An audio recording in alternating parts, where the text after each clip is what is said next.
Alhamdulillahirabbil alamin. Kita akan melanjutkan tablik akbar, terapi akar-akar radikalisme di Indonesia dengan pembicara utama Al-Ustadz Abu Muhammad Zulkarnain bin Muhammad Sunusi hafizahullahu taala.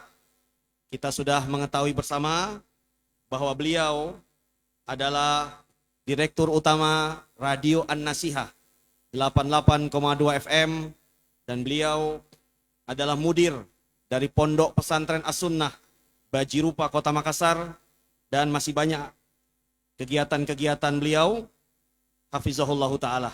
Untuk mengefisienkan waktu, sesi pertama sampai sebelum zuhur akan disampaikan pemaparan materi oleh beliau hafizahullah. Waktu dan tempat kami silahkan.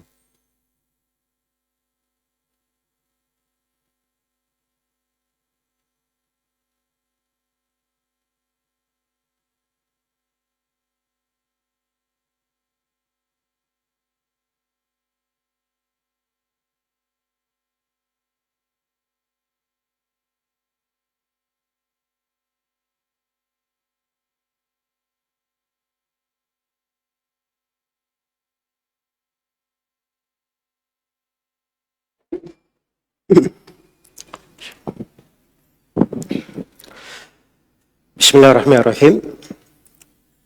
Assalamualaikum warahmatullahi wabarakatuh.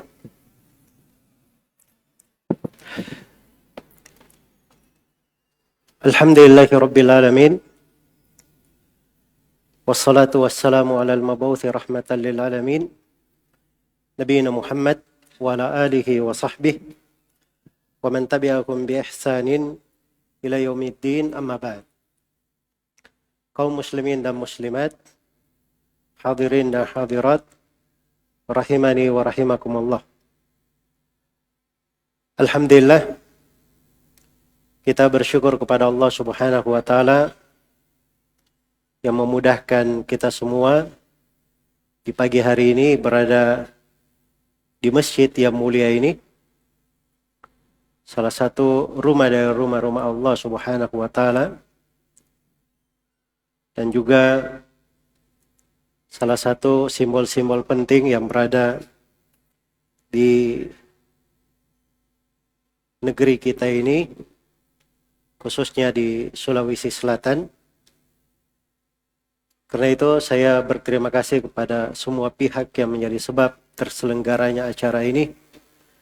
Dan alhamdulillah pada siang hari ini juga kita telah mendengarkan kalimat-kalimat yang sangat menyejukkan hati, nasihat-nasihat yang sangat penting dari tokoh-tokoh di negeri kita ini, khususnya dari Bapak Pandam Kodam 14 Hasanuddin atas beberapa pemaparan yang harusnya menjadi bekal-bekal yang bermanfaat untuk kita semua di dalam mensyukuri nikmat kita di negeri ini sebagai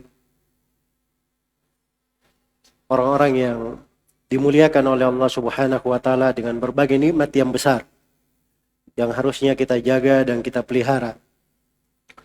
Dan tema pembahasan kita pada pagi hari ini sebenarnya adalah salah satu bentuk dari penjagaan terhadap nikmat kebersamaan kita di dalam negeri ini, dan salah satu dari bentuk kesyukuran terhadap nikmat.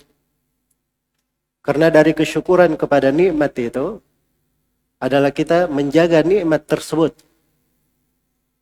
memeliharanya sebagaimana yang dicintai dan diridhai oleh Allah Subhanahu wa taala. Di samping itu kita juga mendengarkan dan selalu melihat berbagai ancaman-ancaman, berbagai kegiatan-kegiatan, bahkan sudah berubah menjadi aksi-aksi nyata yang melayangkan jiwa-jiwa, merusak fasilitas umum, merusak keamanan, ataupun menghancurkan dari berbagai ketenangan di tengah manusia.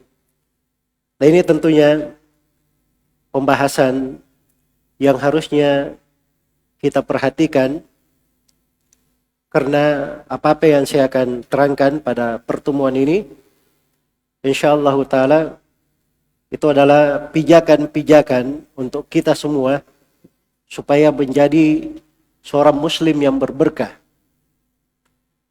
Sebagaimana yang Allah firmankan tentang Nabi Isa alaihi salam, wa ja'alani mubarakan aynama kuntu. Saya dijadikan oleh Allah sebagai orang yang berberkah dimanapun saya berada. Dan kita juga berharap dari kajian ini kita bisa menjadi warga negara yang baik, di mana ada bumi yang dia pijak, ada langit yang meneduhi. Dia menjadi orang yang bermanfaat bagi manusia, menebarkan kebaikan, atau paling tidak dia tidak menyentuh orang-orang dengan gangguan. Karena syah dari Nabi SAW dalam riwayat mutawatir, 3 diantaranya dari sahabat, berada di dalam riwayat Bukhari dan Muslim. Rasulullah SAW bersabda, al-muslimu man salim al-muslimuna min lisanihi wa yadihi. Seorang muslim itu adalah siapa yang kaum muslimin selamat dari gangguan lisan dan tangannya.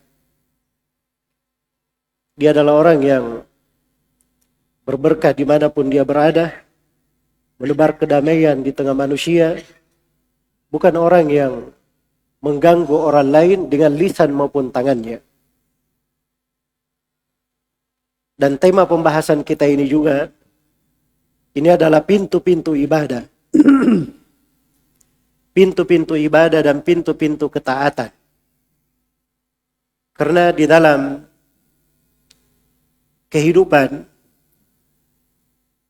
harusnya kita posisikan dan kita jadikan seluruh makna dari kehidupan itu sebagai nilai ibadah kepada Allah Subhanahu wa taala. Dan itulah tujuan kita diciptakan di atas muka bumi ini. Sebagaimana yang Allah tegaskan, "Wa ma khalaqatul jinna wal insa illa liya'budun." Tidaklah aku menciptakan jin dan manusia kecuali untuk beribadah kepadaku. Untuk maksud ibadah inilah kita diciptakan oleh Allah Subhanahu wa taala. Karena itu kerugian yang besar dan suatu kerugian yang menyedihkan kalau ada pintu-pintu ibadah, lahan-lahan ketaatan berlalu bersama kita di dalam keseharian kita, di dalam kehidupan kita, tetapi kita tidak mengetahui bahwa itu adalah pintu-pintu ketaatan. Dan kita lewati begitu saja, padahal sebenarnya kita bisa menjadikannya sebagai sebuah ibadah yang mendekatkan diri kita kepada Allah Subhanahu wa taala. Maka tema kajian kita ini, terapi akar-akar radikalisme di Indonesia. Ini ada fokusnya, ada sudut-sudut pembahasannya. Karena kita melihat pada bentuk-bentuk radikalisme yang ada di dalam sejarah di negeri kita ini maupun yang berjalan dan menimpa serta menjadi ujian dan cobaan di negeri kita ini hingga hari ini. Akar-akarnya itu yang perlu kita fokus di dalam mengkajinya. Dari mana munculnya pemahaman-pemahaman radikal? Kenapa ada seseorang bisa berlaku ekstrim, berlebihan, melampaui batas? Ini ada sudut-sudut pemikiran, ada sumber-sumber ideologi yang harus kita terangkan tentang kekeliruannya. Jangan sampai kita jatuh di dalamnya.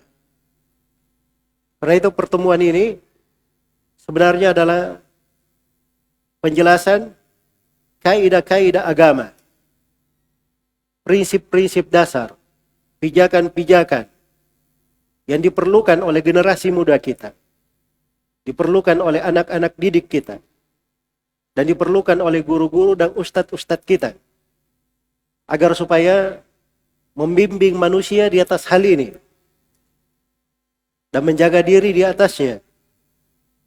Karena itulah yang menyebabkan seorang itu bermanfaat untuk dirinya dan untuk negerinya, selalu membuka pintu-pintu ibadah bagi dirinya sendiri dan juga sebagai orang yang menegakkan keamanan,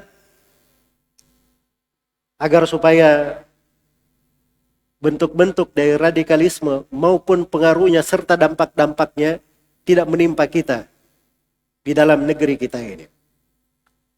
Jadi untuk pembahasan ini saya bagi menjadi dua pembahasan.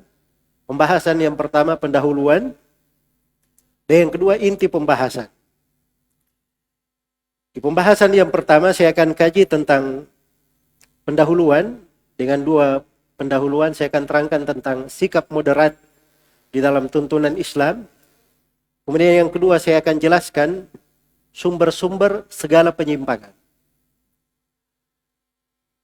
Kemudian inti pembahasan terkait dengan akar-akar kekeliruan yang melahirkan radikalisme serta terapinya. Iya. Dan ini saya akan fokus pada 6 hal atau 6 pembahasan. Yang pertama, akar penyimpangan seputar kepemimpinan dan baiat. Kemudian bagaimana terapinya. Kemudian pembahasan yang kedua, saya akan menyinggung tentang akar radikalisme seputar makna jamaah dan negara. Kemudian bagaimana terapi di dalam hal tersebut. Kemudian yang ketiga, saya akan jelaskan akar penyimpangan dalam pembahasan hukum loyalitas dan hubungan negeri Islam dengan negeri non-muslim serta terapinya. Kemudian yang keempat adalah pembahasan akar radikalisme seputar jihad dan terapinya. Kemudian yang kelima saya akan jelaskan tentang akar radikalisme seputar pemahaman takfir yang menyimpang, vonis pengafiran serampangan serta terapinya. Dan yang keenam saya akan jelaskan akar penyimpangan terkait dengan orang yang berhukum atau hukum orang yang tidak berhukum dengan hukum Allah. Iya. Ini mungkin global pembahasan yang saya simpulkan dari berbagai golongan, berbagai kelompok, berbagai aksi dan berbagai kejadian radikalisme terorisme yang berada di Indonesia ini. Dan hal-hal yang akan saya terangkan di pembahasan ini, terapi untuk hal itu bukan hal yang baru. Tetapi itu adalah tuntunan-tuntunan syariat yang sudah ada semenjak dahulu dan sudah lengkap di dalam bimbingan agama kita di bawah naungan Al-Quran dan Sunnah Rasulullah Sallallahu Alaihi Wasallam. Adapun pendahuluan yang pertama tentang sikap al-wasatiyah wal-i'tidal. Bahasa Indonesianya disebut moderat. Moderasi Islam. Al-wasatiyah wal-i'tidal itu adalah ciri agama.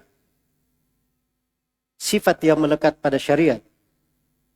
Karena Allah Subhanahu wa taala jadikan agama ini sifatnya, dijadikan umat ini bersifat seperti itu.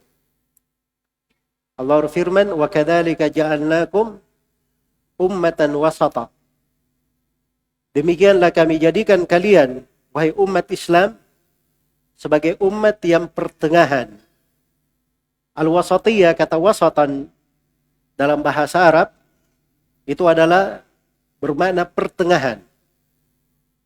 Seimbang. Tidak ekstrim, berlebihan, tidak pula menyepelekan, menelantarkan. Tapi dia berada di tengah-tengah. Itulah yang disebut dengan al-wasatiyah. Ada keadilan, keseimbangan, tidak ada kezaliman maupun hal yang berlebihan. Hal yang berlebihan. Nah, agama kita ini dasarnya dibangun di atas hal itu. Karena itulah ketika para ulama membicarakan tentang ayat wa kadzalika ja'alnakum ummatan wasata. Demikianlah kami jadikan kalian sebagai umat yang pertengahan. Di situ kata ja'alnakum, kami jadikan kalian. Ja'ala itu di dalam istilah syariat itu terbagi dua. Ada ja'al kauni dan ada ja'al qadari. Ada ja'ala menjadikan secara kauni qadariyah, dan ada ja'al syar'i,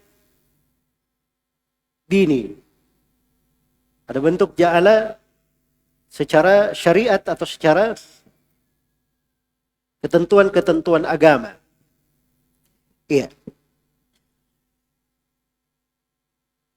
Jadi kalau dimaknakan ayatnya sesuai dengan pembagian itu, maka mana ayat wa kadzalika ja'alnakum ummatan wasatan ada dua maknanya.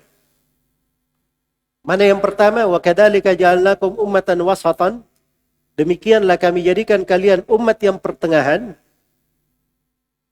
Artinya sudah merupakan ketentuan Allah di dalam agamanya. Sudah merupakan ketetapan Allah pada umat Islam ini, mereka selalu menjadi umat pertengahan. Selalu menjadi umat pertengahan. Siapa saja yang mau ekstrim, keluar dari agama, pasti akan ada orang-orang yang berpegang dengan agama benar, memperingatkan hal tersebut dan menerangkan kekeliruannya. Menerangkan kekeliruannya. Sehingga umat ini selalu di atas sikap pertengahan. Itu makna yang pertama.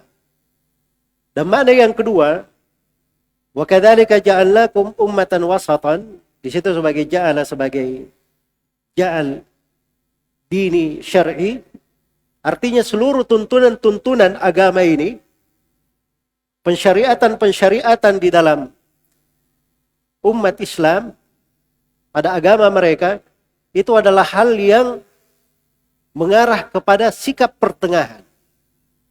Makanya siapa saja yang belajar agama dengan benar, pasti dia akan menjadi orang yang pertengahan, orang yang moderat. Itu pasti.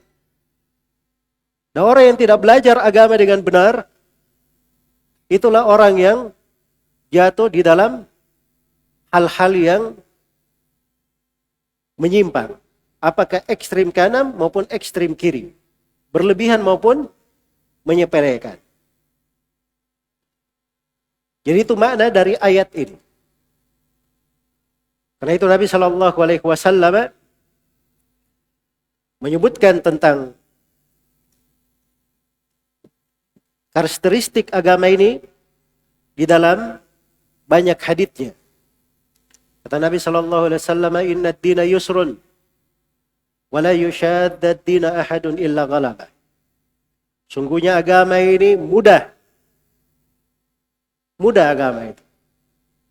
Jangan dipersulit. Jangan berlaku ekstrim di dalamnya. Siapa saja yang berlebihan di dalamnya, dia akan terkalahkan. Karena sudah ditentukan umat ini menjadi umat pertengahan. Ada yang mau mengarahkannya menjadi radikal, tidak akan mungkin itu terjadi. Pasti akan ada yang mengingatkan kekeliruan itu. Makanya Nabi SAW bersabda di dalam sebuah hadits yang dihasankan oleh sejumlah ulama, "Yahmilu hadad din min kulli khalafin uduluhu, yamfuna anhu tahrif al-ghalin wa intihal al-mubtilin wa ta'wila al-jahilin." Sesungguhnya agama ini pada setiap masanya akan disandang oleh orang-orang adilnya. Orang-orang adilnya, yaitu para ulamanya. Mereka lah para ulama yang adil ini, yang pertengahan ini, yang akan menjelaskan penyimpangan orang-orang yang ekstrim. Dan mereka lah para ulama ini yang akan menerangkan takwilnya, kekeliruan berfikirnya orang-orang jahil. Dan mereka pula yang akan menerangkan metodologi atau jalan ahlul batil yang berbuat kebatilan di situ. Dan Rasulullah Shallallahu Alaihi Wasallam juga menerangkan bahwa la tazalu ta'ifatun min ummati zahirin 'alal haqq la yadurruhum man khadalahum wala man khalafahum hatta ya'ti amrullah wa hum 'ala dzalik.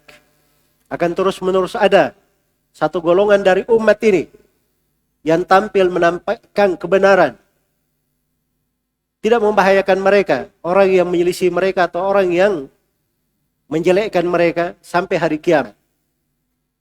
Jadi agama ini kelurusannya itu akan selalu terjaga. Karena itu dari ciri sikap pertengahan, kalau memang dia belajar agama dengan benar dan berada di sikap pertengahan, maka agama yang dia tampilkan itu adalah agama yang memudahkan. Itu sifat yang pertama.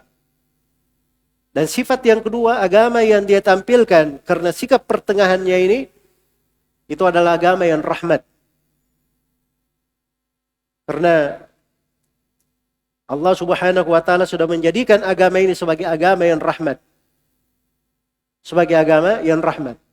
Al-Quran diturunkan sebagai rahmat. Wa nunazzilu minal Qur'ani ma huwa shifaa'un wa rahmatul lil mu'minin. Kami turunkan dari Al-Quran apa yang merupakan obat dan penyembuh dan rahmat bagi kaum mukminin. Dan Allah utus Nabi Muhammad sallallahu alaihi wasallam sebagai rahmat. Wa kadzalika arsalna wa ma arsalnaka illa rahmatan lil alamin. Allah berfirman, dan tidaklah kami mengutus engkau Nabi Muhammad kecuali sebagai rahmat untuk semesta alam. Kemudian dari sifat dan karakteristik sikap pertengahan ini adalah komitmen di atas Al-Quran dan As-Sunnah.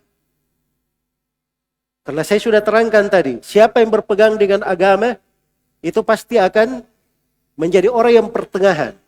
Orang yang moderat dalam cara berpikirnya. Iya. Karena seluruh tuntunan Al-Quran dan Sunnah Nabi SAW itu membawa kepada makna tersebut. Membawa kepada makna tersebut.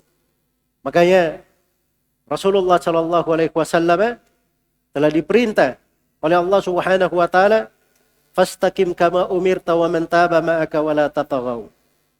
Istiqamalah engkau Nabi Muhammad sebagaimana engkau diperintah.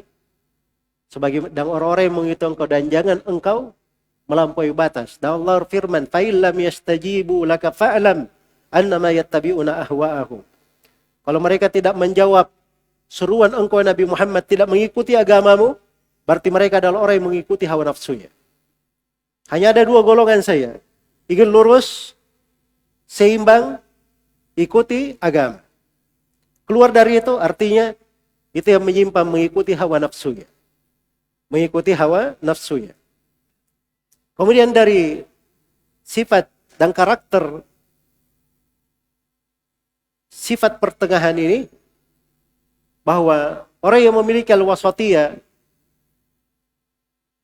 sifat pertengahan, moderat, berislam, itu pasti akan tampak darinya keamanan dan ketenangan. Apa-apa yang diajarkan itu adalah keamanan untuk manusia. Dan itu adalah pengaman untuk orang-orang. Karena agama ini adalah agama yang mengamankan. Agama yang mengamankan. Alladzina amanu wa lam yalbisu imanahum bidzulmin ulaika lahumul amnu wa hum muhtadun. Orang-orang yang beriman dan tidak menodai keimanannya dengan kesyirikan, mereka inilah orang-orang yang mendapatkan keamanan. Dan mereka selalu di atas hidayah. Keamanan di dalam ayat itu mencakup keamanan di dunia dan di akhirat. keamanan di dunia dalam segala hal. Keamanan di dalam berpikir, keamanan di dalam hidup, keamanan di dalam bertransaksi, keamanan di dalam berniaga, dan pada segala hal. Untuknya keamanan. Karena itulah orang-orang yang memiliki wasatiyah, itu pasti adalah orang-orang yang berpikir akan keamanan dan menjaga keamanan di dalam sebuah negeri. Kemudian dari karakter wasatiyah ini adalah sikap pertengahan. Tidak kenal sikap ekstrim. Dan tidak pula kenal sikap menyepelekan. Datang ke rumah Nabi SAW 3 orang. Bertanya tentang ibadah Nabi SAW. Begitu dengar ibadah Nabi, 3 orang ini merasa dirinya kurang sekali. Maka muncullah semangatnya ekstrim, berlebihan. Yang pertama berkata, adapun saya akan sholat 1 malam suntuk, tidak akan tidur selama-lamanya, selama saya hidup. Jadi maunya di malam hari dia tidak mau tidur, mau sholat saya. Adapun yang kedua, katanya adapun saya, kalau saya di siang hari, saya akan puasa selama-lamanya. Sepanjang dia hidup mau puasa terus. Adapun yang ketiga, dia berkata, adapun saya tidak akan nikah dengan perempuan. Mau jadi ahli ibadah saya. Ya. Begitu kabar ini sampai kepada Nabi SAW, ucapan orang ini sampai kepada Nabi SAW, beliau sangat marah. Keluar ke masjid. Naik di atas mimbar. Kemudian beliau berkata, ama inni atqakum lillahi wa akhsyakum bih. Ketahuilah saya ini adalah orang yang paling bertakwa kepada Allah di antara kalian semua. Dan saya adalah orang yang paling takut kepada Allah di antara kalian semua. Walakinnani asumu wa uftir. Tapi saya berpuasa, ada juga berbuka saya di siang hari. Aqumu wa anam. Di malam hari saya sholat, ada juga saya tidur. Wa atazawwajun nisa. Kata Nabi SAW, saya nikah dengan para perempuan. Saya nikah dengan para perempuan. Kemudian Nabi mengingatkan, faman ragiba an sunnati falaysa minni. Siapa yang tidak senang terhadap sunnahku, maka dia bukan dari saya. Ini menunjukkan bahwa sikap pertengahan itu adalah berpegang dengan sunnah Nabi sallallahu alaihi wasallam. Dan sikap pertengahan itu tidak kenal namanya ekstrim. Tidak ada orang yang beragama itu cuma ikuti semangatnya saja. Dia tidak ikuti tuntunan syariat. Iya, tapi dia beragama sesuai dengan tuntunan. Kemudian dari sifat atau dari karakter al-wasatiyah, sikap pertengahan adalah selalu mengadakan perbaikan dan menghindari segala bentuk kerusakan dan perbuatan merusak. Itu ciri orang yang beragama. Sebab kalau dia kenal Islam, walaupun sedikit, dia akan mengerti betapa besarnya rahmat Islam ini. Dan betapa Islam ini dibangun di atas dasar mengadakan perbaikan di tengah manusia dan anti kerusakan. Karena itu Allah Subhanahu wa taala berfirman, "Wala tufsidu fil ardi ba'da islahiha." Jangan kalian berbuat kerusakan di atas muka bumi setelah bumi ini diperbaiki oleh Allah Subhanahu wa taala. Diperbaiki dengan diutusnya para nabi dan para rasul. Diperbaiki bumi ini menjadi sebuah lahan yang bisa kita duduki, bisa kita kuasai, bisa kita berdayakan, kita manfaatkan. Jangan kalian merusak di atas muka bumi setelah bumi diperbaiki. Dan ini seruan mengadakan perbaikan dan melarang dari berbuat kerusakan. Itu adalah dakwanya semua nabi dan rasul. Bahkan diterangkan di dalam Al-Quran, sebagian kisah nabi dan rasul satu persatu mengajak kepada hal itu. Menyeru untuk mengadakan perbaikan dan jangan berbuat kerusakan. Karena itu sikap pertengahan itu pasti muncul dari orang-orang yang senang kebaikan di tengah manusia. Bukan orang yang senang terjadi kekejian, kerusakan di tengah orang-orang. Kemudian dari karakteristik sikap pertengahan itu adalah keadilan dan keseimbangan. Jauh dari perbuatan kezaliman. Karena kezaliman itu diharamkan di dalam seluruh agama. Bahkan Allah berfirman dalam hadits ilahi, hadits qudsi, "Ya ibadi inni haramtu dzulma ala nafsi wa ja'altuhu bainakum muharraman fala tadzalamu." Allah berfirman, "Wahai hamba-hambaku, sesungguhnya aku telah mengharamkan kezaliman atas diriku." Allah saja yang maha menguasai segala sesuatu, yang tidak ada yang bisa menolak keputusannya. Tidak ada yang bisa keluar dari ketentuannya. Segala yang di langit dan di bumi adalah miliknya. Bersamaan dengan itu dia haramkan kezaliman atas dirinya. Dan aku telah jadikan kezaliman ini haram antara sesama kalian. Maka jangan kalian saling menzalimi. Dan tidak dihalalkan di tengah umat Islam ini berbuat kezaliman kepada non-muslim, apalagi kepada seorang muslim. Bahkan kepada non-muslim sekalipun, itu tidak dikenal di dalam sejarah umat Islam ada yang berbuat kezaliman. Iya. Bahkan telah tercatat di dalam sejarah umat Islam dari masa Nabi SAW, Khulafaur Rasyidin, para pemimpin setelahnya, dan para ulama. Ada di antara para pemimpin, para ulama tersebut, ketika mereka meninggal, orang-orang Yahudi dan Nasara ikut bersedih dengan meninggalnya mereka. Ketika Umar meninggal, banyak dari orang-orang Yahudi dan Nasara bersedih dengan meninggalnya Umar. Ketika di masa Al-Imam Abu Amr Abdurrahman bin Amr Al-Auza'i, beliau meninggal, itu di antara yang mengantar jenazahnya ada sebagian orang-orang Nasara. Mereka semuanya berkata, telah meninggal orang yang menegakkan keadilan di tengah kami. Iya. Sebab begitu dihadapkan kepada pengadilan, harus diputuskan dengan keadilan. Kalau itu adalah hak non-muslim, maka akan diberikan haknya. Bukan karena dia muslim kemudian dia dibenarkan, tidak. Itulah keadilan selalu dijaga di dalam agama ini.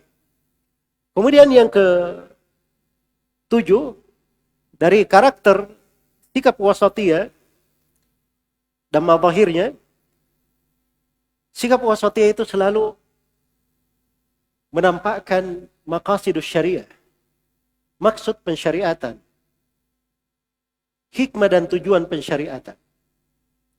Agama-agama yang Allah Subhanahu wa taala turunkan, kitab-kitab yang Allah turunkan, para nabi dan para rasul diutus mengajarkan dan menyampaikan agama. Agama yang dibawa oleh mereka para nabi dan para rasul itu bersepakat di dalam maksud-maksud pensyariatan.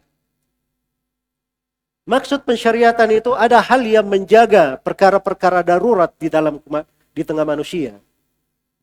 Ada hal-hal yang menjaga perkara yang pentingnya di tengah mereka. Dan ada hal yang menjaga penyempurna di tengah mereka. Ada daruriyat, ada hajiyat, dan ada tahsiniyat.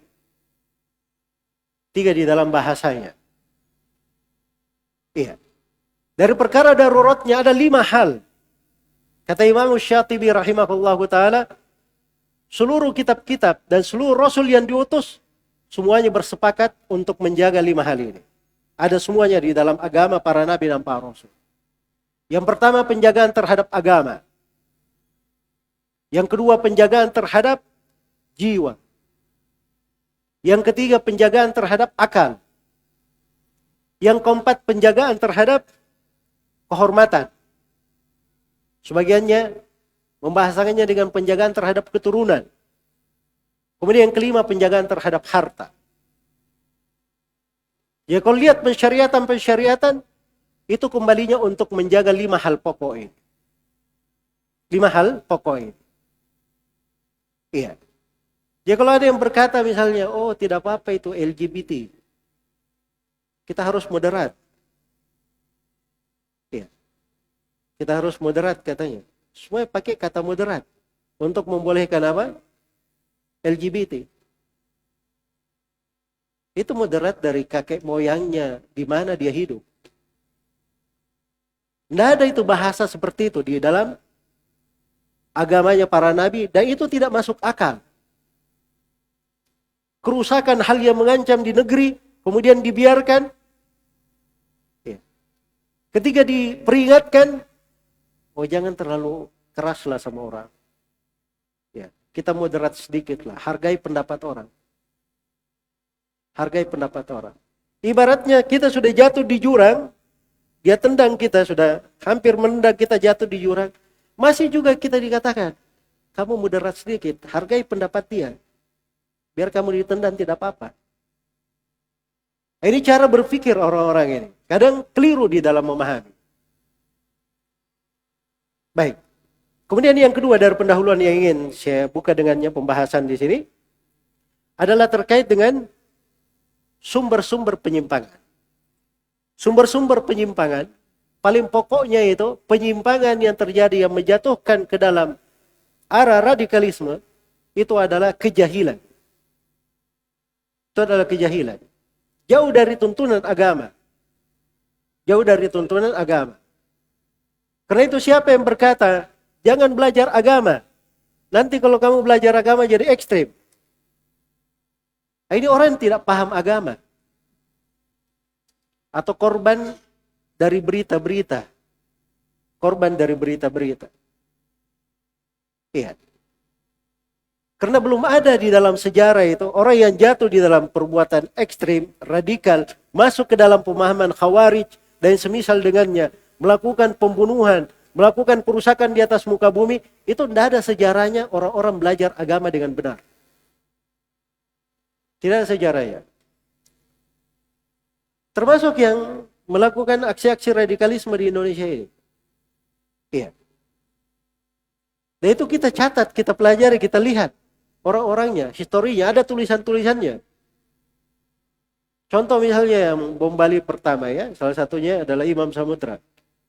Menulis buku Aku Melawan Teroris. Itu isinya kejahilan.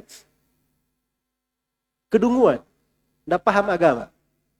Andai kata dia paham agama, tidak mungkin dia akan berbicara seperti itu. Ya, dia sebutkan bahwa dirinya hanya belajar dari internet. Itu ada di bukunya, dia sebut belajarnya dari internet. Tidak pernah mondok. Ya. Beda dengan orang yang belajar benaran. Kalau dia belajar benar, dia paham tuntunan, dan dia dapat dari seorang guru yang benar, maka insya Allah ta'ala agama itu yang mengamankannya. Agama itu yang mengamankannya. Iya. Jadi banyak hal dari perbuatan-perbuatan radikal itu adalah kejahilan. Tidak memahami. Dan bentuk-bentuk kejahilannya sebentar saya akan rinci.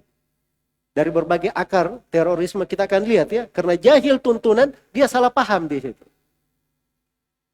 Salah paham.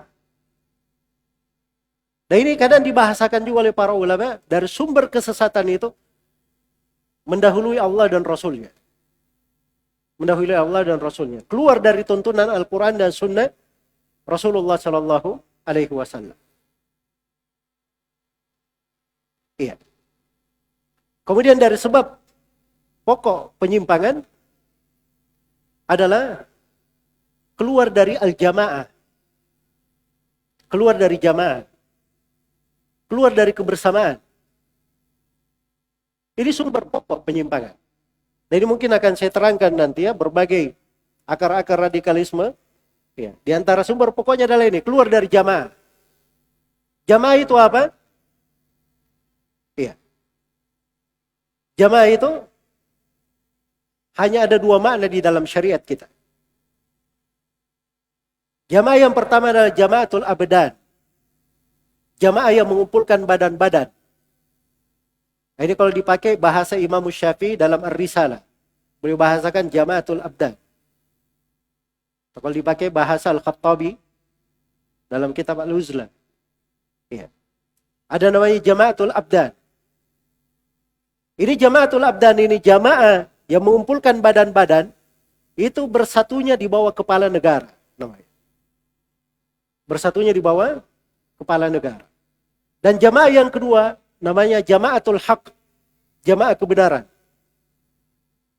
Itu yang dikatakan oleh Ibnu Mas'ud radhiyallahu taala anhu. Iya. Al-jama'atu ma wafaqal haqqa wa in kunta wahdak.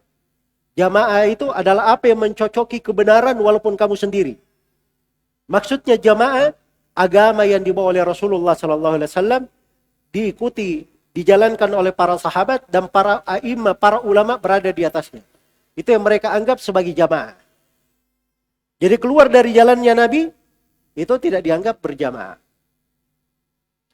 Jadi keluar dari jamaah ini sumber kerusakan. Sumber kerusakan. Coba bayangkan, orang yang berbuat bidah, andai kata dia mengamalkan makna jamaah saja, dia tidak akan jatuh di dalam bidah. Ya, bidah kan kalau ditanya, siapa yang mendahului kamu melakukannya? Pasti tidak ada yang mendahuluinya. Karena dia perkara baru. Kalau dia di atas al-jamaah, dia pasti akan cari tuntunan Nabi di mana. Di mana amalan para sahabat mengamalkannya. Itu ba'dal jamaah. Jadi karena dia tidak kenal jamaah, akhirnya jatuh di dalam kerusakan. Kenapa dia melakukan demo-demo misalnya? Dia nggak kenal bahwa ada jamaah dijaga. Namanya warga negara, kaum muslimin dipimpin oleh kepala negara. Dan ada ketentuan wajib mendengar dan taat kepada kepala negara walaupun dia berlaku zalim, berlaku senang-senang, mengambil harta. Kita diperintah untuk bersabar terhadap kezalimannya dan taat kepadanya dalam hal yang ma'ruf. Semuanya menjaga jamaah namanya. Itu ada di dalam syariat. Karena keluar dari prinsip ini terjadilah berbagai apa? Berbagai kerusakan. Nah, itu dasarnya. Iya. Kemudian yang ketiga, dari sebab pokok segala penyimpangan adalah keluar dari jalan para ulama dan menjauh dari para ulama. Iya. Karena itu tidak ada dari pelaku-pelaku yang melakukan aksi-aksi terorisme itu dikenal sebagai orang-orang yang mengambil ilmu dengan cara yang benar kepada para ulama. Atau didukung oleh para ulama di dalam hal itu. Kaum Khawarij itu, mereka melakukan kudeta terhadap Ali bin Abi Thalib. Berkumpul di Nahrawan. Jumlahnya ada yang mengatakan 4.000, ada yang mengatakan 6.000. Ciri mereka, kata Ibnu Abbas radhiyallahu taala anhum, di tengah kalian tidak ada seorang sahabat pun dari sahabat Nabi. Itu ciri mereka. Karena tidak mungkin orang yang berada di atas kebenaran tidak ada sahabat Nabi di situ. Sahabat Nabi ini pewarisnya Nabi SAW. Mereka yang mewarisi ilmu, menyampaikan agama, dipuji oleh Rasulullah SAW. Bahkan dijadikan jalannya para sahabat barometer kebenaran. Fain amanu bimithli ma amantum bihi faqad ihtadaw. Kalau mereka beriman seperti keimanan kalian wahai para sahabat, sungguh mereka dapat hidayah. Bahkan Allah ancam orang yang keluar dari jalannya para sahabat. Wa may yushakikir rasula min ba'di ma tabayyana lahul huda wa yattabi' ghayra sabilil mu'minin nuwallihi ma tawalla wa nuslihi jahannam wa sa'at masira. Barang siapa yang durhaka kepada Ar-Rasul setelah tampak jelas baginya petunjuk dan dia keluar dari jalan kaum mukminin, dari jalannya para sahabat, maka kami akan biarkan dia larut dalam kesesatannya, kami akan masukkan dia ke dalam neraka jahanam. Itu adalah seburuk-buruk tempat kembali.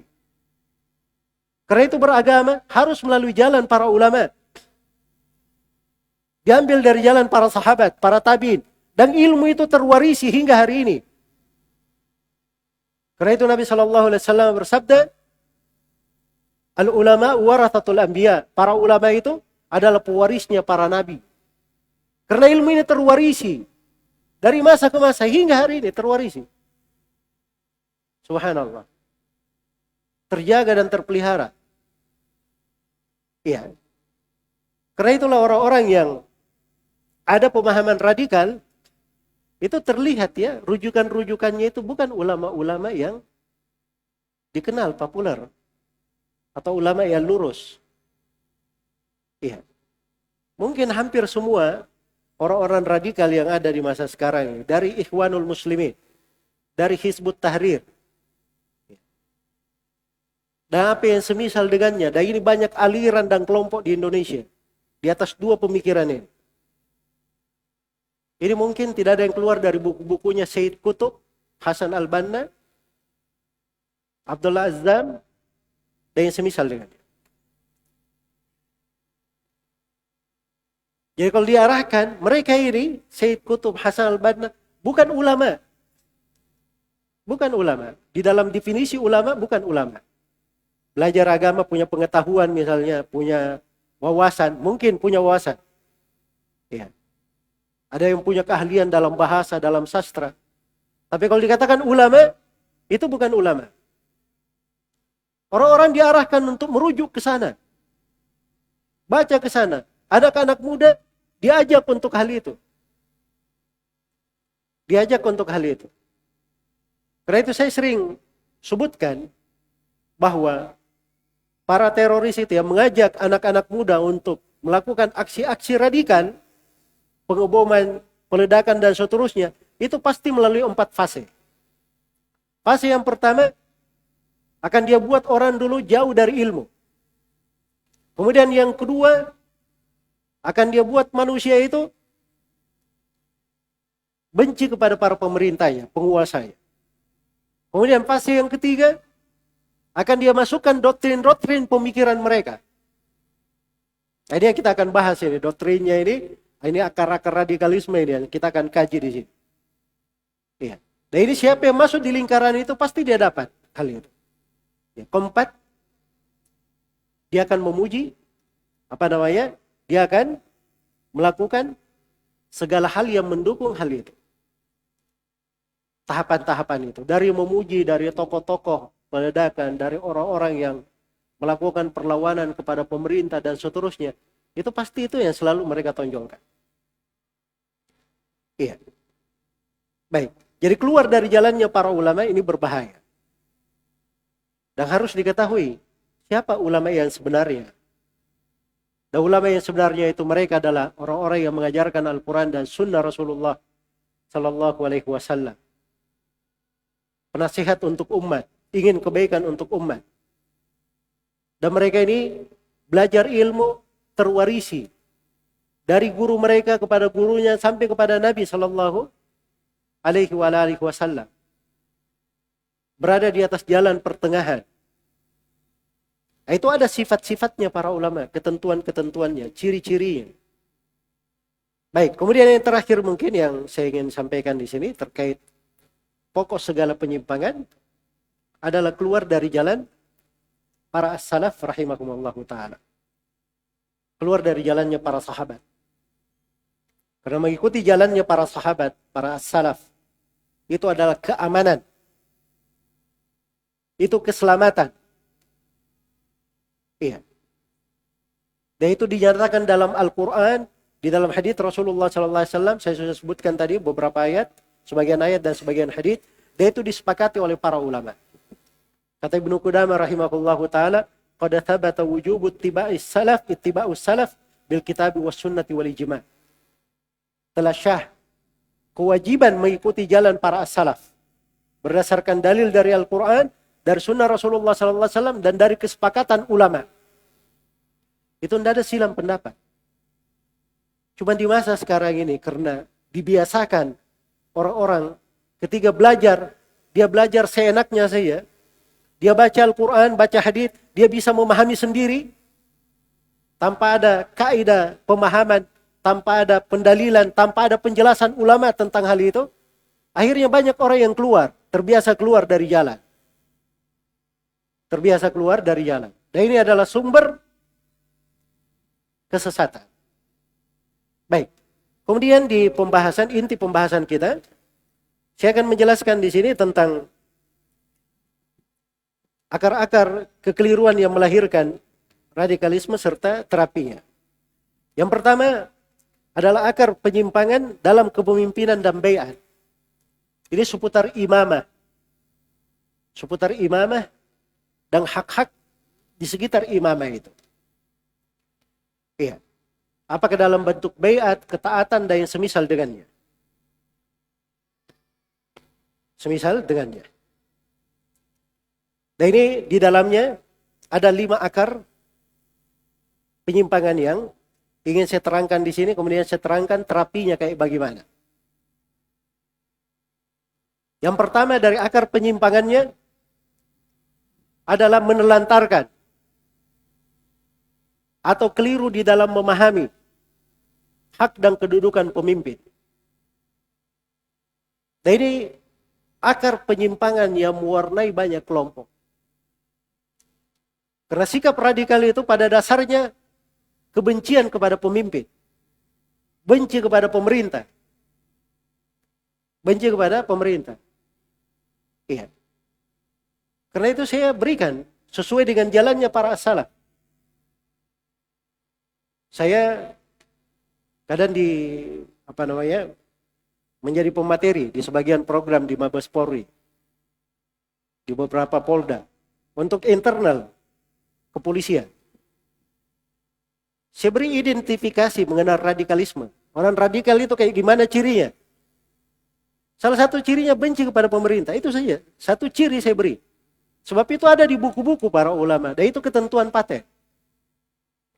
Ada yang punya pemikiran itu, benci kepada pemerintah, bicara tidak bagus kepada pemerintah, itu adalah sebuah sikap radikal. Bisa mengarahkannya ke sana.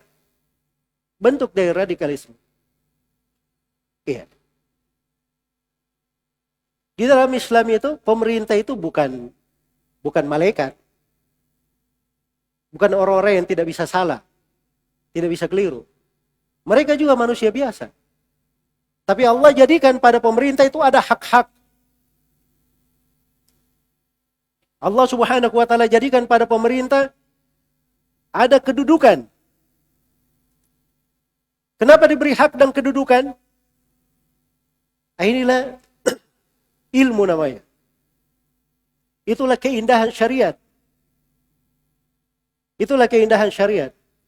Sebab manusia itu tidak akan bisa untuk meraih kemaslahatan mereka yang sempurna di kehidupan dunianya dan akhiratnya kecuali dengan kebersamaan.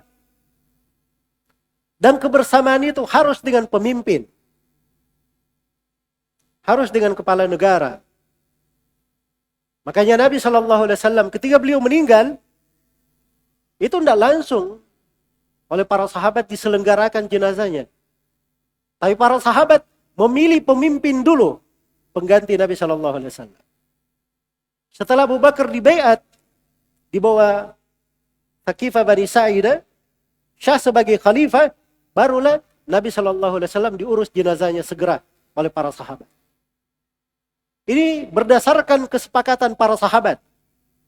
Mereka adalah orang yang paling cinta kepada Rasulullah SAW.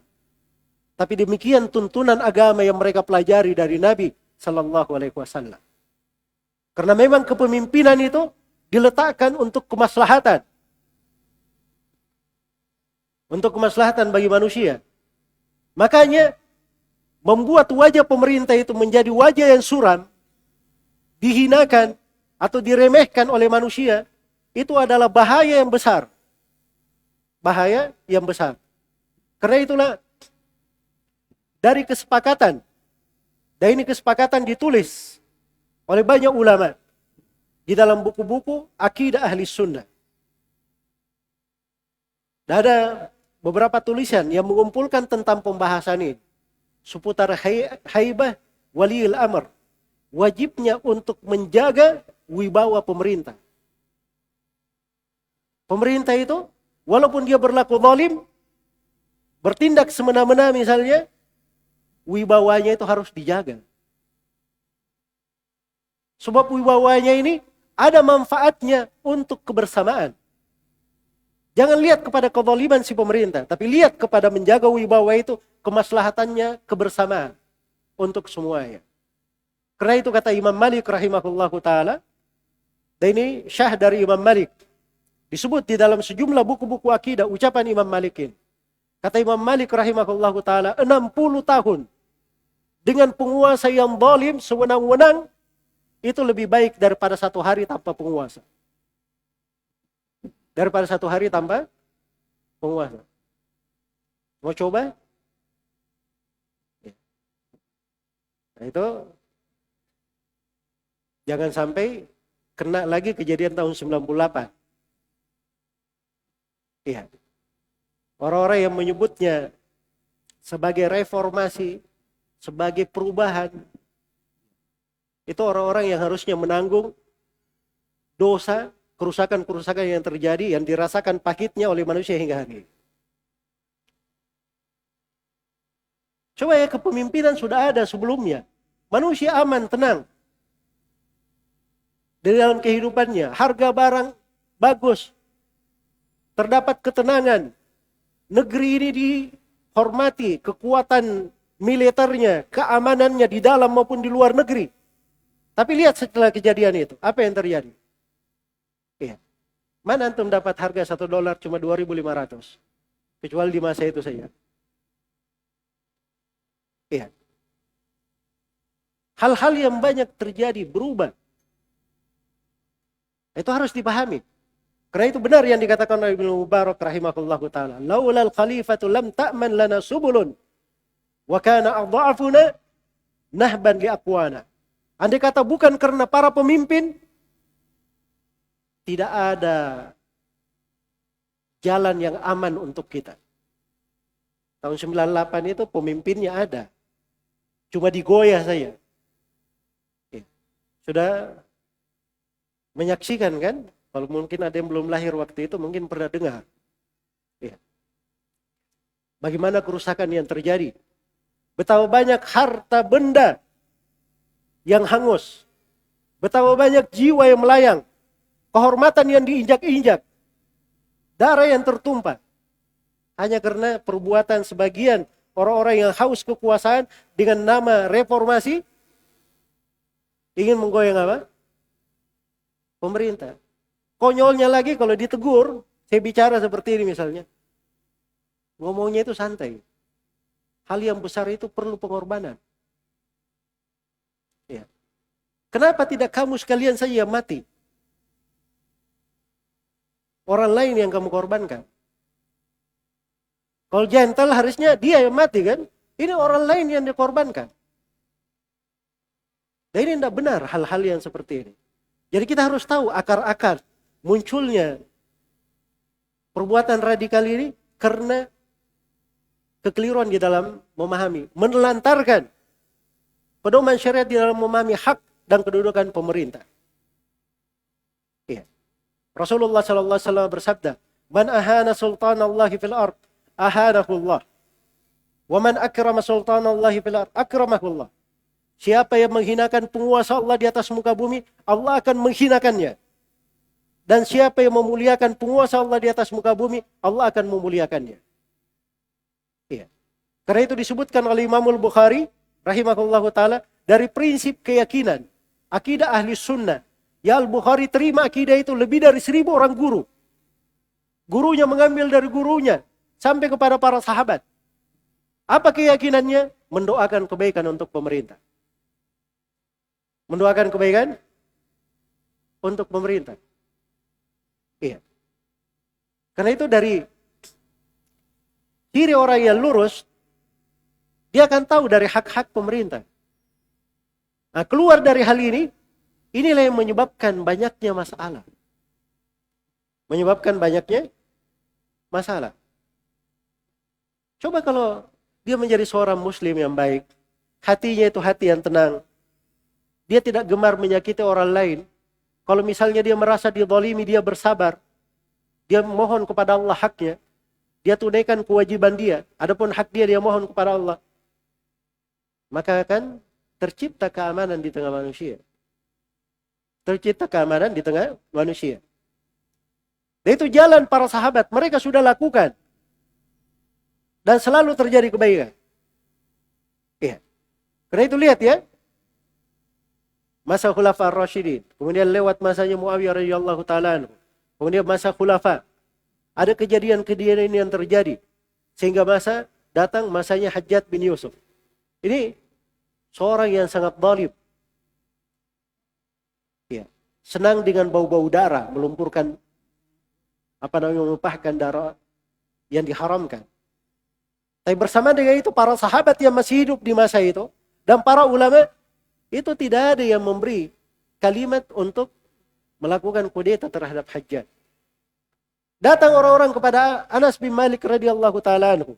Anas bin Malik berkata, "Isbiru hatta talqauni 'ala al-haud." Hakadha sami'tuhu minan Nabi sallallahu alaihi wasallam. Kata Anas bin Malik, beliau kutip hadits Nabi. Kata Anas bin Malik, "Sabarlah kalian sampai kalian menjumpai saya di telaga." Demikian saya mendengar Rasulullah sallallahu alaihi wasallam bersabda seperti itu. Nah, itu solusinya. Iya. Mereka bersabar betul manusia di masa itu. Setelah pemerintahan Hajjaj bin Yusuf itu, Gubernur Hajjaj bin Yusuf, khalifahnya diganti. Khalifah setelahnya adalah Umar bin Abdul Aziz. Siapa yang tidak kenal masa keemasan di Umar bin Abdul Aziz? Itu setelah Hajjaj bin Yusuf. Salah satu gubernur dari khalifah sebelumnya. Iya. Bahkan lihat Bani Israel. Bagaimana mereka ditindas oleh Fir'aun. Mungkin penguasa yang paling zalim di hari ini tidak ada yang seperti kezaliman Fir'aun. Tidak ada yang seperti kezaliman Fir'aun. Bersamaan dengan itu, Allah Subhanahu wa taala hanya memerintah kepada Nabi Musa, Nabi Harun, Bani Israel untuk bersabar saja. Nah, diperintah melakukan perlawanan. Jangan ada yang berkata, "Oh, ini kan kalau kita mati syahid. Kita melawan togut. Kita melawan pemerintah yang zalim. Kalau mati syahid."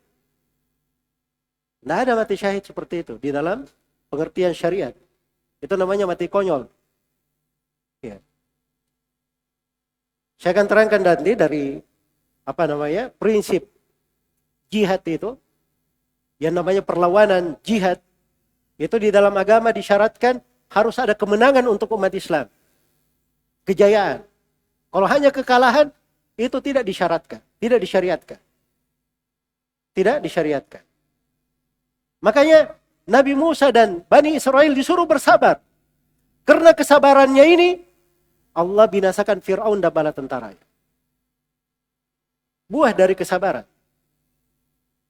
Hanya itu yang disebut dalam Al-Quran. Allah firman, wa awrathnal ardal lati wa awrathnal qawmal ladina kanu yustada'afuna fil ard masyariqal ardi wa magharibaha allati barakna fiha wa tammat kalimatu rabbika ala bani Israila bima sabaru wa dammarna ma kana yasna'u fir'aunu wa qaumuhu wa ma kanu ya'rishun. Kami wariskan bumi itu dari timur sampai baratnya. Kami wariskan kepada kaum yang tadinya mereka tertindas. Maksudnya kepada Nabi Musa, Nabi Harun, dan Bani Israel. Dibuat mereka berkuasa di atas muka bumi. Dan telah sempurna kalimat Rabbmu kepada Bani Israel disebabkan karena kesabaran mereka. Cuma satu disebut, kesabaran. Tidak ada lagi yang lain. Dan kami hancurkan Fir'aun dan bala tentaranya disebabkan karena perbuatan mereka. Iya. Jadi harus dipahami ya, kedudukan pemerintah itu, agar supaya kita bersikap pertengahan. Ya. Dan ini dasar kekeliruan yang menyebabkan banyaknya terjadi aksi-aksi radikalisme. Kemudian yang kedua dari akar penyimpangan di sini adalah salah paham seputar definisi pemimpin yang syah. Ya. Ini karena bias dalam memahami pemimpin, akhirnya bikin kelompok-kelompok, bikin jamaah-jamaah. Pimpinannya itu dia baiat. Pimpinannya dianggap sebagai kepala negara yang syah. Lebih dia dengarkan dari kepala negara yang diakui oleh seluruh penduduk negara. Dan ini ada di kelompok-kelompok ya. Jangan bilang kita hidup dalam khayalan, tidak. Ya, saya bisa hitungkan nama-nama kelompok yang ada baiatnya, ada kepala negaranya juga. Pimpinannya lebih tinggi derajatnya dari kepala negaranya. Tapi karena ini kode etik jurnalistik, saya tidak mau nyebut nama ya. Bahaya nanti kalau saya sebut nama. Ya. Itu ada kelompok-kelompok. Ya. Di dalam hal tersebut. Dasarnya karena mereka menganggap itu, pemimpin yang syah itu, tidak ada ukuran. Dia bikin kelompok, bikin jamaah, ada pemimpinnya, dia baiat, inilah pemimpin yang syah. Akhirnya dia baca hadits-hadits seputar kepemimpinan. Wah, Masya Allah, ini hadits riwayat Bukhari Muslim ya. Dari Ibnu Abbas radhiyallahu ta'ala. Iya. Dia baca haditsnya. Man ata'al amir faqad ata'ani, wa man asal amir faqad asani. Siapa yang taat kepada pemimpin, maka dia telah taat kepadaku, kata Nabi sallallahu alaihi wasallam. Siapa yang bermaksiat kepada pemimpin, maka dia telah bermaksiat kepadaku. Hebat ini, kan? Pemimpin. Haditsnya tidak ada yang meragukan. Karena dia baca hadits Ibnu Abbas tadi, man kharaja minal jama'ati qaida shibrin mata mitatan jahiliyah. Siapa yang keluar dari jamaah, dari kelompok dan pemimpinnya, maka dia keluar sejengkal saja. Kalau dia mati, matinya mati jahiliyah. Iya. Jadi anggap itu kelompok dia, pemimpin dia. Padahal kalau dipikir akal sehat saja, itu tidak masuk akal. Kamu punya kelompok, ada pemimpinmu. Saya juga bisa bikin kelompok dan pemimpin. Saya angkat satu orang, saya baiat, kemudian pemimpin saya berkata siapa yang di luar kita, maka semuanya mati jahiliyah. Apa bedanya saya dengan kamu? Tidak ada yang membedakan. Karena itu tidak mungkin itu di dalam syariat. Tidak ada ketentuan pemimpin. Jadi tidak setiap orang mengangkat dirinya di pemimpin, dia jadi pemimpin yang syah secara syar'i. Yang dikatakan pemimpin itu, cirinya kata Imam Ahmad, kalau kamu masuk di dalam sebuah negara, kamu tanya penduduk negara, mana pimpinanmu? Semuanya menunjuk ke sana. Itulah pemimpin namanya. Iya. Pemimpin itu bukan negara bawah tanah. Pemimpin yang syah itu bukan pemimpin kelompok-kelompok. Tapi pemimpin itu kepala negara. Itu dianggap sebagai pemimpin. Atau siapa yang mewakili kepala negara. Masuklah gubernur, kepala daerah, dan yang semisal dengannya. Jelas ya? Itu yang disebut pemimpin. Cara mengangkatnya sebagai pemimpin, di dalam agama ada 3 cara. Cara yang pertama adalah biikhtiari ahli al-halli wal aqd. Dipilih oleh orang-orang yang berwenang. Ini seperti Umar bin Khattab. Seperti Abu Bakar As-Siddiq yang menurut pendapat yang paling kuat di kalangan ahli sejarah. Jadi Abu Bakar As-Siddiq, Utsman bin Affan radhiyallahu anhuma, beliau berdua ini dipilih oleh beberapa orang sahabat saja. Abu Bakar cuma dipilih oleh sahabat yang dibawa Thaqifah Bani Sa'idah, cuma itu aja membaiat. Setelah Syah menjadi kepala negara, dipimpin, hadir semua di situ. Umar bin Khattab, Utsman bin Affan, Ali bin Abi Thalib, sahabat yang diberi kabar gembira surga, orang yang hadir di perang Badar, itu hadir di situ banyak. Membaiat Abu Bakar. Setelah semuanya mereka sepakat Abu Bakar As-Siddiq sebagai khalifah, kaum muslimin yang lainnya ikut kepada mereka. Ikut kepada mereka. Bahkan Utsman bin Affan radhiyallahu taala anhu itu dipilih sebagai kepala negara dengan wasiat dari Umar. Iya. Tauliah dari dari Umar radhiyallahu taala anhu. Umar berkata ketika akan meninggal, yang menjadi khalifah setelahku adalah salah satu dari 6 orang. Dia sebut nama orangnya. Utsman bin Affan, Ali bin Abi Thalib, Abdurrahman bin Auf, Az-Zubair bin Al-Awwam, Talha bin Ubaidillah, kemudian Abu Ubaidah ibn Al-Jarrah. 6 orang. Setelah Umar meninggal, 6 orang ini bersepakat. 3 orang menganggap dirinya tidak layak untuk hal itu. Dia serahkan haknya kepada temannya masing-masing. 3 orang ini, Urwah ibn Zubair, Abu Ubaidah bin Al-Jarrah, dan Talha bin Ubaidillah. Maka Ali punya 2 hak, Utsman punya 2 hak, dan Abdurrahman bin Auf punya 2 hak. Kemudian Abdurrahman bin Auf berkata, saya tidak layak untuk hal ini sepanjang kalian berdua masih ada. Kalian berdua lah yang paling berhak.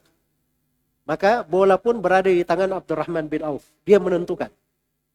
Dia pilih salah satu dari ketuanya itu menjadi khalifah. Maka itu hari-hari yang terberat di dalam kehidupan Abdurrahman bin Auf radhiyallahu taala.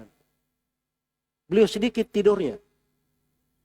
Banyak beribadah kepada Allah Subhanahu wa taala, berkeliling ke kampung-kampung Al-Ansar, mendatangi tempat-tempat kaum Muhajirin. Dia tanyai satu persatu tentang 2 orang sahabatin, Utsman dan Ali. Salat istikharah. Sampai akhirnya beliau mengumpulkan kaum muslimin. Kemudian beliau berkata, beliau ceritakan hari-hari kehidupan. Dan saya melihat di antara kita ini tidak ada yang lebih utama daripada Utsman bin Affan. Berdirilah wahai Utsman. Maka Utsman pun berdiri radhiyallahu taala anhu, kemudian dibaiat oleh sahabat yang hadir di masjid. Abdurrahman bin Auf, Ali bin Abi Thalib juga ada di situ. Itu cara yang pertama untuk kepemimpinan. Cara yang kedua, kepemimpinan namanya wilayatul ahad. Pemimpin yang syah dengan pelimpahan kekuasaan. Jadi pemimpin yang berkuasa waktu itu berkata, pemerintah setelahku, pemimpin setelahku adalah fulan, dia tunjuk. Itu wilayatul ahad namanya. Itulah yang terjadi pada Umar bin Khattab radhiyallahu anhu. Ketika Abu Bakar masih hidup, Abu Bakar berkata, khalifah setelah saya adalah Umar bin Khattab. Sudah diambil kesepakatan, disetujui oleh para sahabat. Begitu Abu Bakar meninggal radhiyallahu taala anhu, Umar bin Khattab otomatis menjadi khalifah. Dan ini yang dijalankan sekarang di dalam pemerintahan Islam di masa sekarang dalam bentuk kerajaan. Jadi jangan dikira ya kerajaan itu tidak ada asal usul kepemimpinannya. Kalau bahasanya orang-orang demokrasi, dia bilang apa? Monarki katanya. Itu lebih disyariatkan daripada jalan menghampirkan uang yang andai kata uang itu dipakai untuk membangun negeri akan jadi satu provinsi atau satu kota. Iya. Itu lebih mudah. Lebih mudah. Itu lihat ya, saya hadiri di satu proses. Saya kebetulan waktu itu sedang di Saudi. Ya, saya hadir ketika Raja Abdullah meninggal. Rajanya meninggal di waktu malam. Rakyatnya tidur di malam hari. Paginya sudah ada pemimpinnya, penggantinya. Besoknya dibaiat dan disyahkan. Selesai, tidak ada yang berubah. Tidak ada ribut-ribut. Keamanan terjaga. Ya. Tidak perlu ada biaya besar-besaran, pemilihan. Ini jalan syar'i, pelimpahan kekuasaan namanya. Jalan yang ketiga, yang ketiga ini disebut sebagai jalan apabila ini di kondisi terjadi. Kalau misalnya ada yang memimpin, berkuasa dengan kekuatannya. Dia kudeta misalnya, melakukan pertumpahan darah atau melakukan suatu apapun, dia berhasil berkuasa. Sudah berhasil berkuasa, sepanjang dia sudah berhasil berkuasa, maka dia syah sebagai kepala negara. Dan itu disepakati oleh para ulama. Disebutkan oleh Imam Syafi'i rahimahullahu ta'ala. Man taghallaba biquwwatihi fahuwal khalifah. Siapa yang berhasil berkuasa dengan kekuatannya, maka dia khalifah. Itu disebut oleh Imam Syafi'i. Iya. Saya sebut satu ya, nama Imam Syafi'i. Sebab di Indonesia ini ada yang mengatakan presiden kita ini katanya presiden ilegal.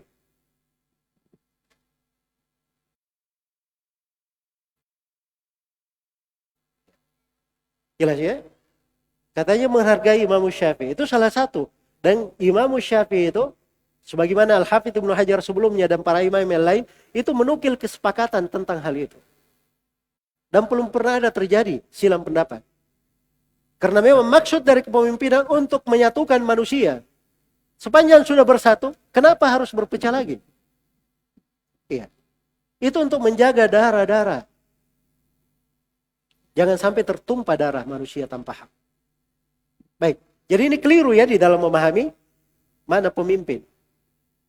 Akhirnya ini mengangkat pemimpin. Dia tidak mengerti hak pemimpin yang sana. Terjadilah bentuk-bentuk radikalisme.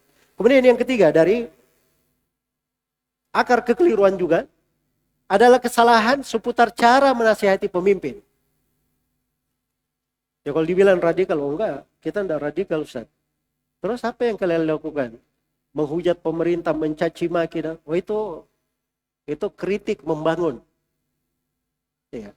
Saya karena cinta kepada tanah air ini, makanya saya memberikan kritikan. Kalau ingin kritik membangun, menasihati, caranya tidak seperti itu. Iya. Caranya tidak seperti itu.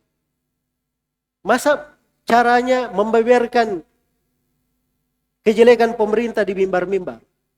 Menjelekkan, membeberkan pemerintah di tempat-tempat umum. Mencari dari kesalahan-kesalahannya, kekurangan-kekurangannya di halayak ramai. Itu semuanya adalah jalan yang tidak dibenarkan menurut kesepakatan ulama. Iya. Ini masalahnya saya dibatasi waktu ya. Kalau enggak saya akan bacakan dari buku-buku akidah para as-salaf kesepakatan-kesepakatan itu. Itu ada tercatat di buku-buku akidah para ulama dari masa ke masa. Dicatat. Jadi kalau ada kesalahan itu tidak boleh dibeberkan di tempat umum. Tapi yang wajib terhadap pemerintah itu adalah berlaku tulus kepadanya. Menasihatinya dengan hal yang paling baik. Kalau ingin dinasihati, nasihati dengan cara yang benar. Ingin dikritik, kritik dengan cara yang benar. Nabi sudah memberikan tuntunannya. Kata beliau sallallahu alaihi wasallam dalam hadits yang diriwayatkan oleh Imam Ahmad, Ibnu Abi Asim dan selainnya, Rasulullah sallallahu alaihi wasallam bersabda, "Man kana indahu nasihatul lidhi sultan fala yubdiha alani. Wal yakhud bi yadihi wal yansakhu sirran. Fa in qabila minhu fadak wa illa faqad adda ma alaihi." Siapa yang punya nasihat untuk pemerintah, kata Nabi sallallahu alaihi wasallam, jangan dia sampaikan terang-terangan. Tapi hendaknya dia pegang tangan pemerintah itu. Dia nasihati secara rahasia. Kalau diterima darinya, itulah yang diinginkan. Kalau tidak diterima, maka dia sudah tunaikan kewajibannya, tanggung jawabnya. Itu baru penasihat namanya. Ya, kalau penasihat di jalan misalnya, itu bukan menasihati. Itu bukan menasihati. Baik. Jadi itu cara yang memperbaiki ya. Keliru di dalam memahami ini akan mengakibatkan masalah yang keempat ini. Ini masalah demonstrasi. Ya, masalah demonstrasi. Ini gara-gara ya keliru di dalam memahami ini. Demo-demo itu tidak dikenal di dalam agama. Yang ada itu menasihati pemerintah, mendatangi orangnya langsung, menerangkan kepadanya. Sebab ini ada orang yang kadang, oh begini. Begitu ketemu pemerintahnya, begitu diterangkan, sudah. Langsung diam 1000 bahasa. Dia tahu bahwa dirinya salah. Ya. Ibarat pemain bola itu ya, penontonnya yang paling ramai. Penontonnya yang paling ramai, paling jago. Lebih jago dari pemainnya. Lebih jago dari pemainnya. Padahal dia tidak tahu ilmunya, dia tidak tahu tekniknya, dia tidak tahu apa namanya rahasia-rahasia permainannya. Ini contoh yang biasa kita lihat ya. Ini kepala negara itu ada wewenang-wewenang. Ada kebijakan-kebijakan, dia diberi wewenang juga di dalam syariat dalam hal itu. Ada kebijaksanaan kadang di mata orang itu buruk. Tapi hakikat di belakangnya akan terjadi kebaikan. Itu ada pertimbangan-pertimbangan. Ya. Karena itu tidak cocok mengeritik depan umum, itu tidak cocok. Kemudian yang terakhir di sini dari akar penyimpangan, ini kekeliruan seputar baiat kepada pemimpin. Baiat itu sumpah setia. Sumpah setia. Iya. Jadi kalau ada misalnya baiat kepada selain kepala negara atau siapa yang mewakili kepala negara, itu pasti bentuk dari pemahaman radikal. Walaupun ada di dalam lembaga keagamaan, ada di dalam sebuah kelompok jamaah, dia sebut jemaah Islam. Karena baiat itu sumpah setia. Dan baiat yang seperti itu di pundak kita umat Islam, itu hanya ada untuk Allah dan Rasulnya, dan hanya ada untuk kepala negara saja. Iya. Karena itu Nabi SAW bersabda, man mata walaysa fi unuqihi bai'ah mata mitatan jahiliyah. Siapa yang meninggal dan tidak ada di lehernya tidak ada di lehernya ikatan baiat kepada pemimpin, kepala negara, maka matinya adalah mati jahiliyah. Dan baiat yang dimaksud di situ bukan baiat untuk kelompok, untuk jamaah, tapi baiat untuk kepala negara. Baiat untuk kepala negara. Makanya ketika Umar bin Khattab radhiyallahu taala anhu dibaiat sebagai khalifah, Utsman, Ali, masa itu tidak seperti masa sekarang. Masa sekarang misalnya kepala negara meninggal, detik itu juga mungkin sampai ke seluruh pelosok dunia. Di masa sekarang. Kalau di masa dahulu bagaimana? Rasulullah meninggal di kota Madinah, diganti oleh Abu Bakar. Iya. Diganti oleh Abu Bakar. Ini wilayah kaum muslimin masih sedikit waktu itu. Masih sedikit. Di wilayah Umar sudah semakin luas. Wilayah Utsman, Ali. Ya. Apalagi ya, lebih luas lagi. Nah, itu kepala-kepala daerahnya itu datang membaiat mereka setelah dengar kepala pemimpin, khalifah meninggal dan sudah ada gantinya. Mereka datang membaiat kepada kepala negara. Bukan sembarang baiatnya. Bukan baiat untuk setiap orang. Maka ini harus diperbaiki ya dari dasar baiat ini. Dan sebenarnya baiat ini ada hukum syar'i ya, sebab tidak boleh, itu sumpah setia namanya. Kalau sumpah itu, ya, pada hal yang tidak dibenarkan harus dia gugurkan sumpahnya. Dia harus bayar kafarah. Kafarah sumpah namanya. Baik, ini akar penyimpangan yang pertama. Dan insyaAllah ta'ala, akar penyimpangan berikutnya kita akan lanjutkan langsung setelah sholat duhur. Ya, saya akan lanjutkan materi dulu ya. Kemudian mungkin teman-teman panitia kayaknya membagi makan siang untuk para peserta. Jadi saya dahulukan untuk menyelesaikan materi setelah sholat duhur, insyaallah ta'ala. Baik, untuk sementara saya cukupkan dulu sampai sini. Subhanakallahumma wa bihamdik, asyhadu an la ilaha illa anta, astaghfiruka wa atubu ilaik, walhamdulillahi rabbil alamin. Wassalamualaikum warahmatullahi wabarakatuh.